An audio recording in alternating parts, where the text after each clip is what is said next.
We always plan for the worst and hope for the best.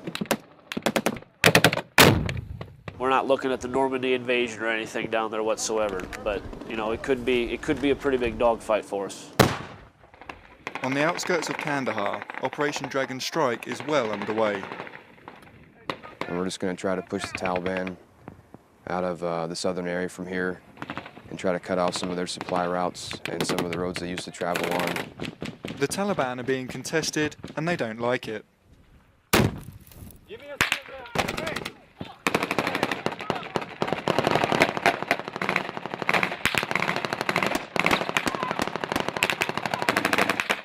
It's either rough terrain or really flat, so going up and down small hills, loose dirt, takes a toll on you when you're carrying all that weight.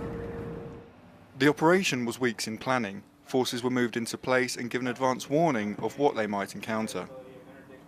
As far as my guys go, it's trying to keep them calm. It's not the movies. You know, things like that don't happen down here at all. Everything you see on TV, whether it's a TV show or a movie, 99% of it's false. Okay, you got friendlies. I don't want them to shoot you. Get control and make sure you let everybody know where you're at. For these US troops, they do not go at this alone. Fighting alongside them are Afghan soldiers.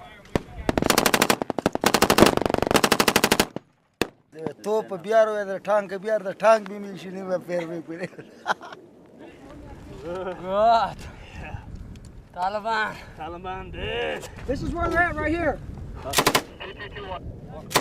Hey, Roger, we have enemy pinned down here in the south. They keep trying to fire to maneuver out, break. We need to maneuver on them, or we need somebody else to maneuver on them. The clearing operation is going well, striking the enemy out of the district of Zari. There's some shell casing inside this little Kuriz down here, like a lot. And that's where they've probably been shooting at us from when they exfilled from up here. And then there's blood. I thought it was oil, but when I touched it, it's definitely blood. Going into that wheat field right there. The operation's intended to drive a wedge between the insurgents and the Afghans. If the area can be secured, then local governance can be established.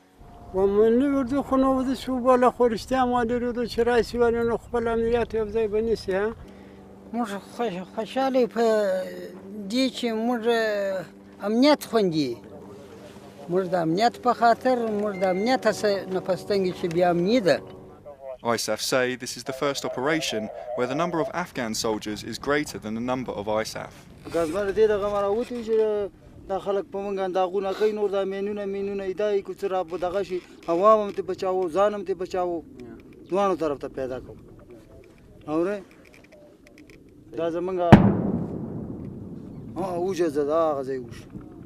I'd say the biggest common thing with them all is just a little bit of self-discipline.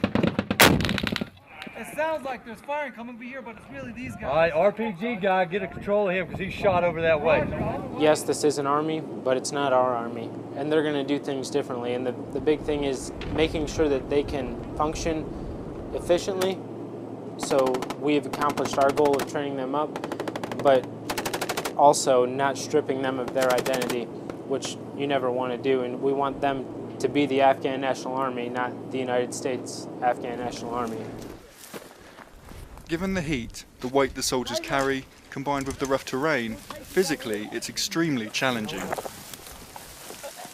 Blood? Water? Blood and water. You need to drink some fucking water, buddy. Be advised that we have a possible heat casualty. Water follow. Over. Hey, baby. You'll be all right, baby. You'll be all right. There was an RPG round when we were bounded south. Came close to him. He was able to keep going, but he started puking up blood. Hey, 2-6. So I think it's a concussion injury. Me? Relations between ISAF and ANA soldiers, coming as they do from very different worlds, can at times be strained. But in the fight, and certainly in this fight, those differences fade as they share the same risks. Izzy and his guys, they did real well. They bounded with us, support by fire, all that stuff. You know, just as exactly what you would expect of an American soldier. I don't think we'll ever get them to the level that our army's at. It's just not going to happen. But getting them to a level that they can take charge of this fight is the ultimate goal, and I think that's achievable.